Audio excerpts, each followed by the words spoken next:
We're live. We're live. What up? What? Yo, so we titled this Queensboro. I want to let y'all go, man. Like, yo, the borough is. I feel like the borough is handling business right now, and so Steve, man, jump right in, bro. Like, what's happening in Queens, man? My New York Mets. Just listen. Yesterday was tough. It was tough. There was no score in the game through 7 innings. Bottom of the seventh happens, and the Brewers score 2 runs, and I'm in my here we go again phase.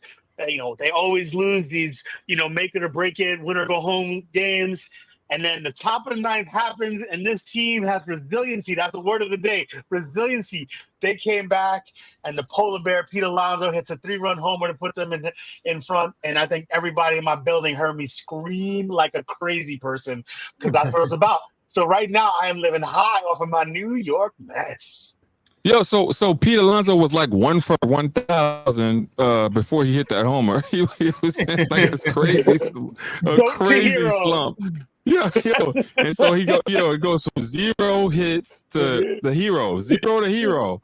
Yeah, that's right. Yeah, shout out to him. And polar bears are not extinct yet. Yeah. And that's baseball, man. That's the law of averages. I put something in the chat the other day, and Steve quickly corrected me. He was like, a really good Hall of Fame hitter only hits the ball 30% of the time. But there's a lot of other things you factor in besides like the amount of time the guy's hitting. Is he walking? Is he like what's his on base percentage? The whole point is the game of failure, right? And you have to have a good short-term memory, right? And if you've got to be able to forget stuff quick, right? And if he showed up carrying that offer, right, for the last 2 games into that at bat, he doesn't hit a home run. He's got to forget all that stuff and go.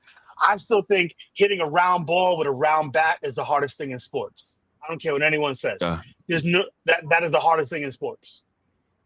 Well, to your point, these pitchers are pitching faster, bro. I'm looking at some of these changeups, and these changeups is coming in at 90.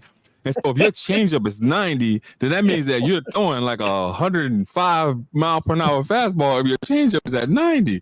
And then I'm looking at some of these curveballs, then looking at the batting averages, like you got an MVP that probably only bats 270.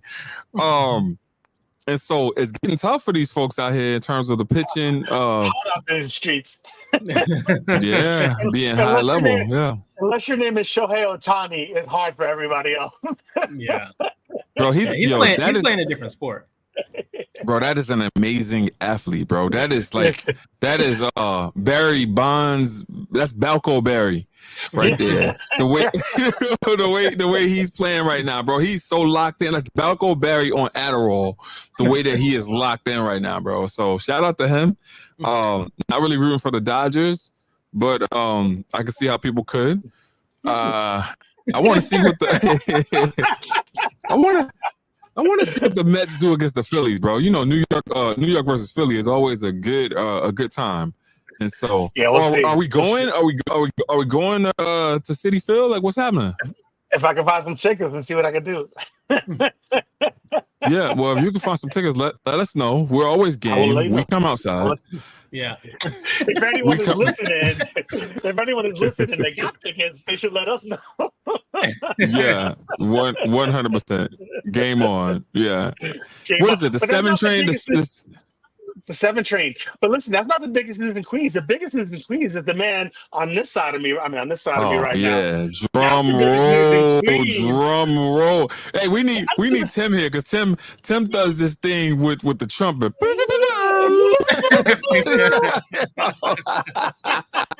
Yo, shout out Tim. This is the biggest thing in Queens right here. Yo, the biggest thing in Queens right here. Let me set this up. So So I'm just chilling, perusing into the chat, seeing what I can laugh at or whatever. And this guy who is one of the most humble people I know, is like, bro, I just got a call. Somebody's telling me that I'm one of the top people in Queens. We knew this already because he's out here doing the work, putting up Ray-like numbers with his school. Is that the high bar? The high bar is right. Okay, good to know. Hey, I'm a standard bearer for single sex charters, baby. That's true. But yeah, man, this guy's out here handling business. So talk to us about how it went down, man. Like, how'd it go down? Yeah, man. So yeah, Ray's referring to the Schneps Media Queens Power List. If you're from New York, live in New York, Schneps Media does all the local news. It's the AM New York and the subway, the metro, and then like Caribbean Life, like Queens Courier, like all of the local news from like every neighborhood, every borough is like pulled up into Schneps. And so they have this event every year called the Power List. And I was honored to be named as one of the Power List members for Queens. And I was it was pretty surprising. I got a phone call from somebody who represents the organization and was like, we want to invite you to this gala. There's like, we're getting an honoree. And I was like, you sure? Me? Like, and they were like, yes. They're like, yes, you. They heard about that backyard pizza. They know you can kill it. So, Speaking of which. Yeah. So then what?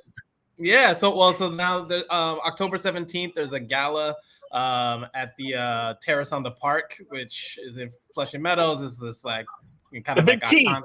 Yeah, the Big T, like iconic venue in the park, and it's gonna all the honorees. There's gonna be a little red carpet situation, and people get recognized for their work. And when I was looking at the list of honorees, I noticed that I'm the only person from education who's being represented or who's being honored this year. And so it feels pretty cool to be a part of that group. So yeah, it's exciting. It's cool to have your work recognized, but it's still kind of surreal,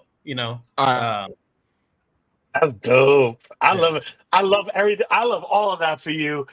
I'm still waiting for them to make the 100 under 100 list, because then maybe I got a chance. But maybe the 100 under 100 in my building, right?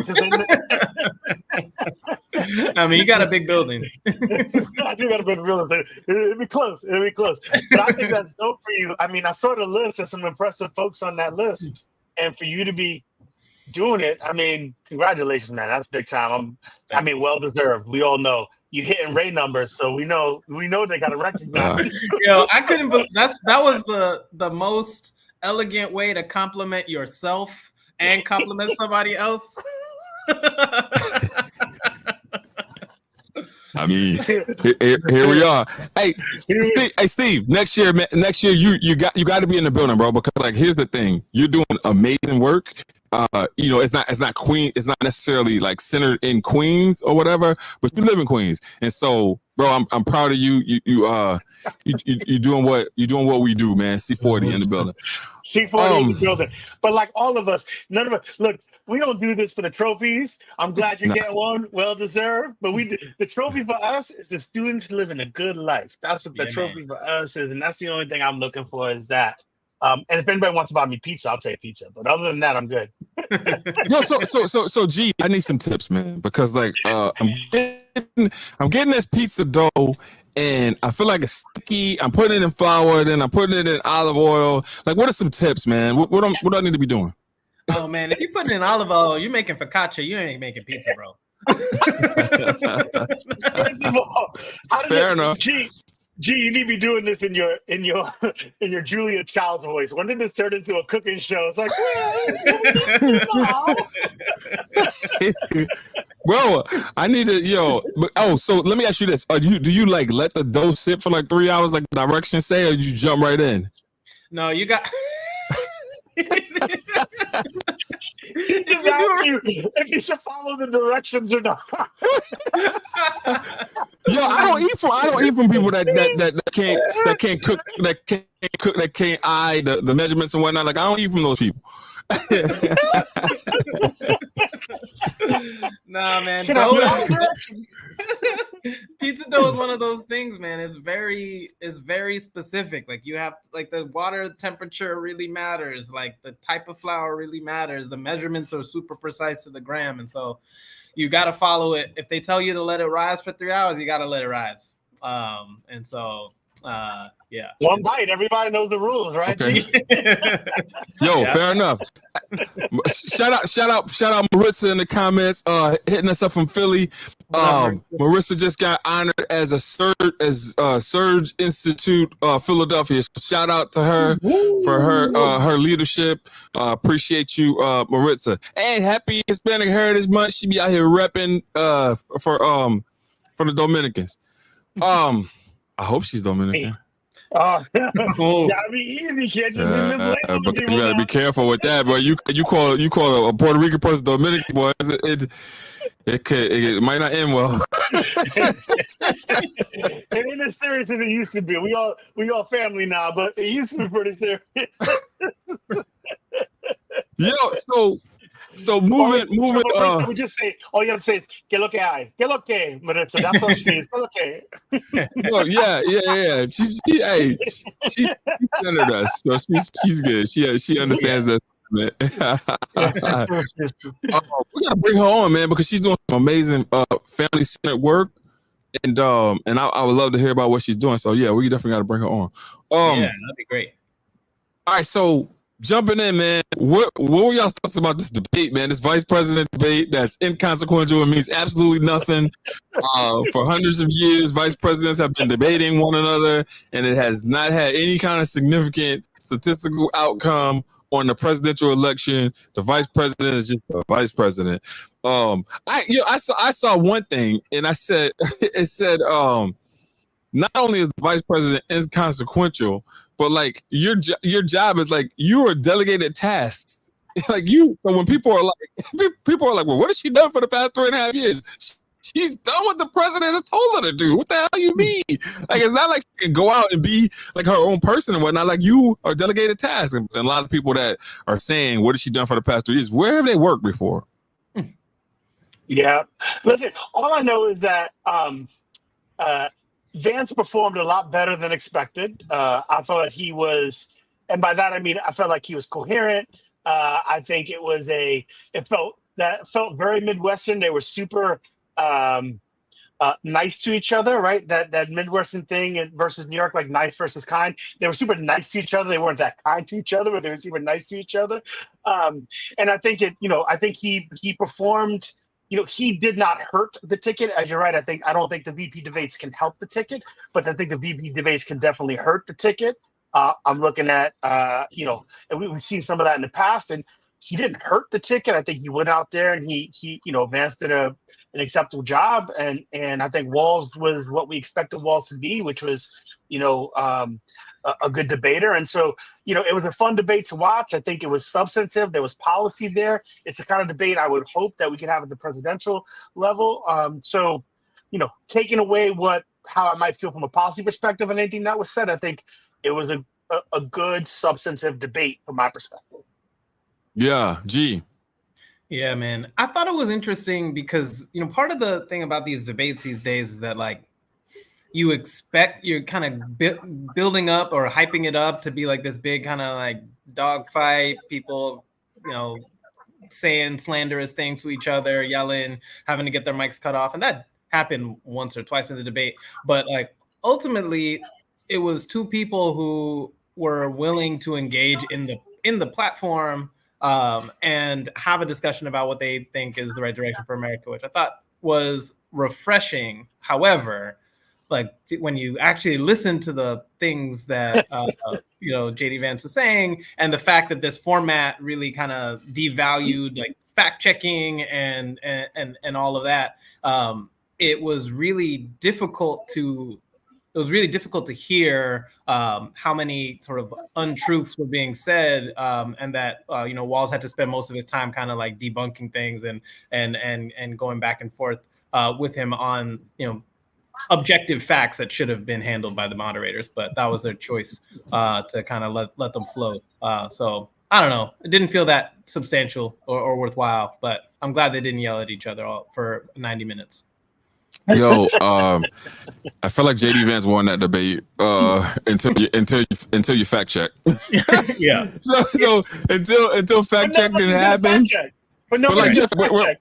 Yeah, and that is something to be said about the American people, because a lot of people don't care about the facts anymore, right? Or they're willing to just accept the fact that I'm gonna accept whatever these politicians say, regardless of if it's factual or not factual, right? And so like these people are out here and they're reinventing truths, and I think that's disgusting.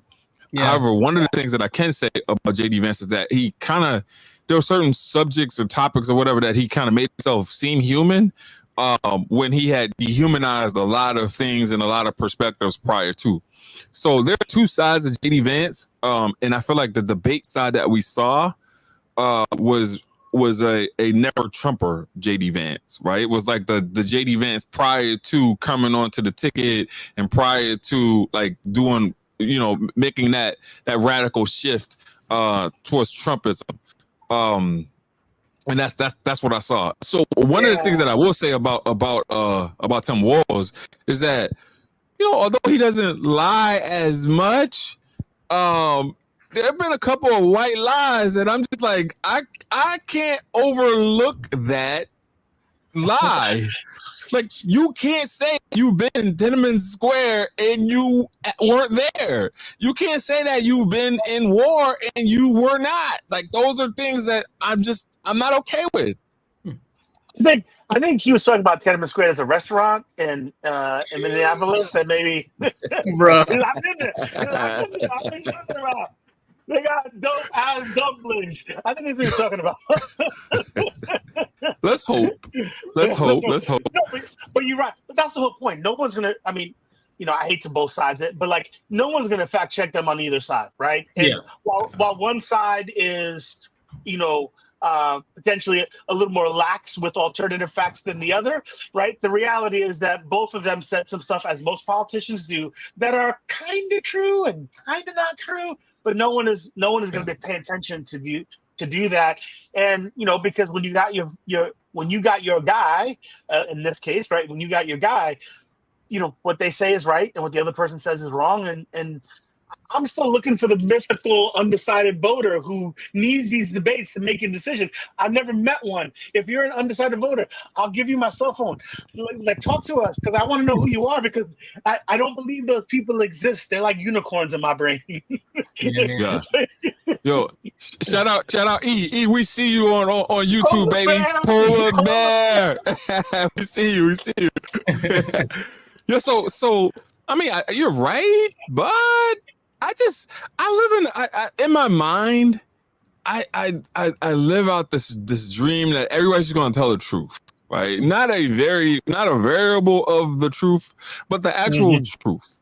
And so I don't know. Like, I hold politicians to a higher esteem, because you're representing everybody. You're not just representing yourself, right? And so because you're not just representing yourself, the truth matters and it's important. But what I realized is that people are building careers and building generational wealth off of lying on the backs of others, and I don't know how fair that is, but I see it. It's not gonna make me be a liar. I got a code, and I know y'all live by a code as well. But it's bad. So speaking of which, as we make this transition, we got to talk about local politics, and we got to talk about somebody that was on the Queen's list last year. So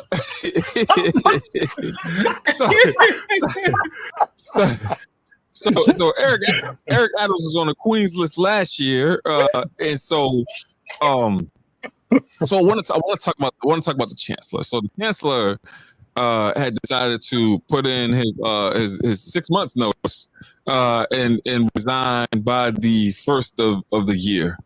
And we're all leaders, and we all know that if somebody puts in a long-term resignation, that as leaders we have this potential that you could expedite that that resignation, and I think that is what happened with this with with this situation. And I want to know how you guys feel about this expedited this expedited resignation. He's out 2 weeks. So what are y'all's thoughts? It's well, I think the good thing is that they the Department of Education had identified a successor who was ready to take on the role even on an interim basis, and people had confidence about her leadership and her experience and her potential vision for the department. And so in that way, we're not kind of just leaving everybody in the lurch without a backup plan or a transition plan that'll kind of keep things moving in the right direction. And so maybe that gives people confidence that this is it's okay decision to make. But if anybody, if somebody was to resign at my organization and say that their last day is October 16th, like today, I would be so mad. So like, that's not enough time if you're a teacher at a school, and that's not enough time if you are the chancellor of New York City. So like something like that. There's a lot of loose ends that need to be tied up in a very short. Well, he didn't make that decision. I think they got made for him. They got made for him. That's fair. This is when when you got like company coming over and you and your partner then go crazy trying to clean your house because you're about to be inspected.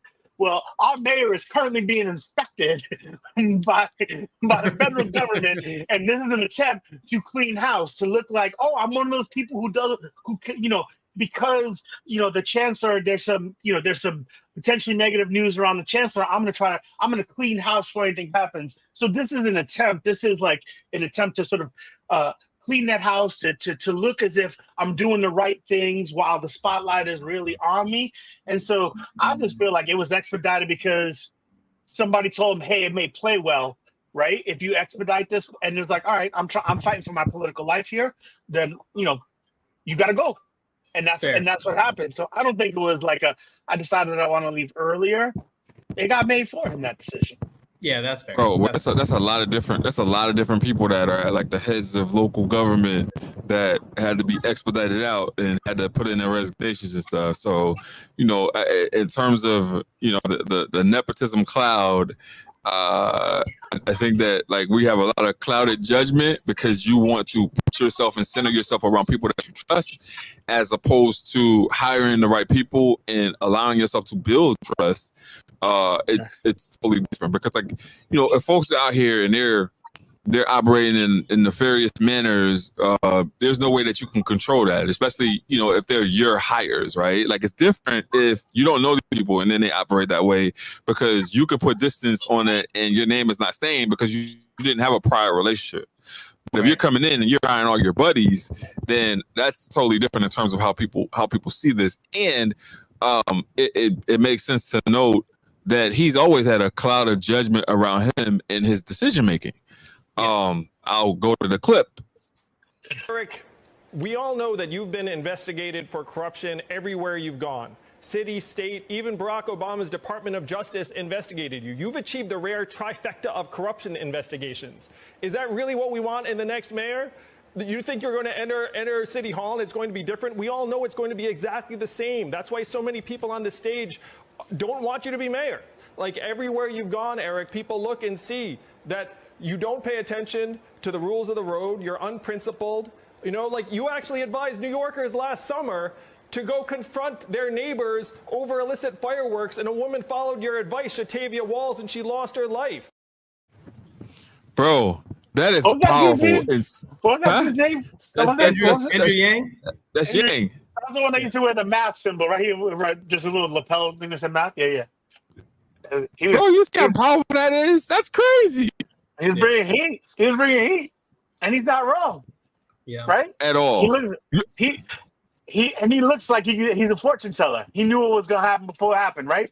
And so absolutely, yeah. Listen, all I want to know is, like, who's flying through Turkey to go everywhere they want to go? That don't make no sense Bro, to me. that is if I'm going, bro, if I'm gonna be compromised, I'm going to be compromised for gold bars and I'm going to Mendez route. How much is a bar of gold worth? Yo, you send him. You about to send some Bitcoin. It's about to get rocking and rolling. It's not about to be. I'm gonna upgrade you to fly the Turkey. Like what? What? Bro, no. It's stupid. Yeah, you gotta have standards. Gotta have some standards. That's wow.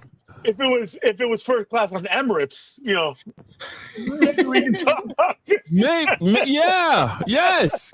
The first class of Turkey, like what? Bro, I'm imagining, if he's because I think he has a partner, and so hey partner, yo, we about to ball out, we about to go to Turkey. It's not even that. It's that they were like, we're gonna go to South America, we're gonna go to Peru, we're gonna go to all these different places. But first we have to go to Istanbul before we go there. It's like a layover. Oh. Like Yo, that is wild, bro. That's shout out to Istanbul. There's some great Turkish American restaurants. I don't want to downplay that. Shout out to the coach. But I'm just not gonna compromise myself for that. I'm not. Yeah, it's true. No. Maybe some of G's pizza, but other than that, I would absolutely compromise myself for. He wasted 3 hours. You don't waste 3 hours. I don't. I'm waiting for 3 hours now. I'm waiting for 3 hours now, bro. G is a hard to catch person, and he responds to text messages whenever he wants. So I just wanted to get him where I could see him, so he could tell me what was going on. Now that I know, I'm good. No, I'm good. Solid. Yeah, no, stop putting olive oil in your pizza dough, man. It's not what you're supposed to be doing. Just instead of sprinkles. Like this. I'll send you mine. I'll send you the one that I use is if you ever been to Roberta's Pizza, it's like their pizza dough recipe. So okay. Yeah, I'll send you that. Yeah, I appreciate you. Yeah. All right, so what else do we have on our list? Oh man, we gotta have some Knicks talk, man. We can't walk out of here without talking. Man. So, G, starting with you, man. What was your thoughts on this cat trade? What are your feelings? How are we looking? The Bodega Cat is in the building, man. I'm excited. Bodega Cat. I think that's going to be his nickname. I don't know if he's got a New York nickname yet. I mean, he provides like all-star, all-NBA caliber, protection, great spacing. He's a great shooter. The pick and roll with him and Jalen Brunson is going to be crazy. And I think he's excited to be in a new. Well, I don't know if he's excited yet, but he'll be excited to be loved and adored by the New York Knicks fans and try to hit the ground running. However, I was a big Julius Randle fan. I know Ray was not. I wanted Julius to be able to get healthy and to show us what could have been in January of 2024 when the team was like, I forget, 15-1 or something like that, and flying through the league. And I wanted to give him that opportunity to come full circle with his time as a Knick. Dante obviously had one of the greatest shots that in a playoff game like ever for a Knick, and so sad to see him go, but ultimately I think this is the right direction for the team. Yo, put some respect on Dante's name. Yeah, appreciate that recap. Yo, so Steve, jump in here, man. What are your thoughts? Listen, I love big men. I love big men who play big, and I love big men who can be. This is New York. I love big men who really own the center. And will do that with their body, and I hope that's what we got. And I hope we don't have folks who I don't want nobody thinking they're gonna get out there and Kevin Garnett it from the outside. I want people who take up space in the middle. And so if that's what we get, I'm excited. If we get anything else than that, then I'm mad because my man Dante, put some respect on Dante's name. Randall could go. Yo, I could care less about Randall, but put some respect on Dante's name. Dante was cooking. He was cooking, man. What's Dante's last name? Dante DiVincenzo. DiVincenzo? Yeah. Okay. All right. Yeah. So here's my take. I did not like Julius Randle. I didn't think Julius Randle was good for this set of Knicks. However, I want to shout Julius Randle out for his commitment to the New York community, for all of the philanthropic work that he has done in New York. And I know that that's going to continue in Minnesota. So shout him out. He is an all NBA player, all league player, and he's going to continue to be that way. And I wish him the best of luck. In terms of Dante, Dante's disappointing me because if all the rumors are true in terms of what folks were talking about, why he wanted to leave, he didn't want to accept a role of him coming off the bench. He thought he had escalated his career to the point to where he should have been starting and he should have been like a focal point of an offense. And the reason why that disappoints me is because when you think about the team captain left $100+ million on the table in order for all of those guys to be together. And so if you as the team captain make that level of commitment in order for your college buddy to be together, and then you have one college buddy that's like, nah, I'm good, I want to play more than that, I think that that's the ultimate sign of ego, and I'm glad that he's out of New York. Now in terms of Cat, I have my feelings about Cat. I don't look at Cat as a big man. He's gonna be a bodega snagglepuss to me. And the reason why I say that is because he's not heavy into the contact, man. We need somebody that's going to be heavy into the contact. Somebody that's going to get down there. Somebody's going to bang with Embiid. Somebody's going to put a body on Embiid and shut him down. But I think it's a good fit for the team. If you look at our team, you look at these New York Knicks for the 24-25 year, there is no reason why we shouldn't be in the conference finals against Boston because we match up with them very well. Will we get out of the East? I don't know. But we got all the tools if everybody stays happy.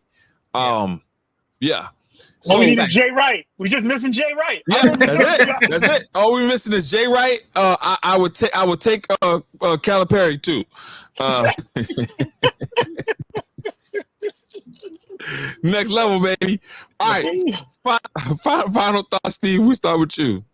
Let's go, Mets. That's all it's about. This weekend is all about my Mets. They're playing the Phillies, our arch rivals. It's going to be ugly. There may be some fists thrown, but it's going to be. I'm excited about these games. I do think they match up well with the Phillies. The Phillies are a strong team. They got a deep lineup. That lineup goes on for days, and so it's not going to be easy. But I'm excited, and they got me believing again. They started the season off, and I was nervous, but they got me believing again. And so, just believing enough just to get my heart broken. So let's go Mets.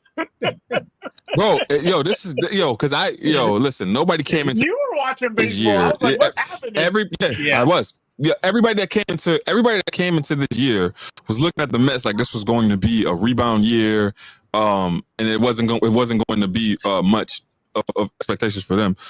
So shout out to the Mets fans for getting everything that y'all deserve in terms of being in the playoffs. First time in 10 years? So no, they were in the playoffs 2 years ago. Stop playing. 2 years ago. Oh, y'all got swept in the play-in. You see how you are? You see how you are, right? You see how you are? You see how you are, right? G, what's your final thoughts, G? Oh man, I'm excited for this weekend. October is always fun.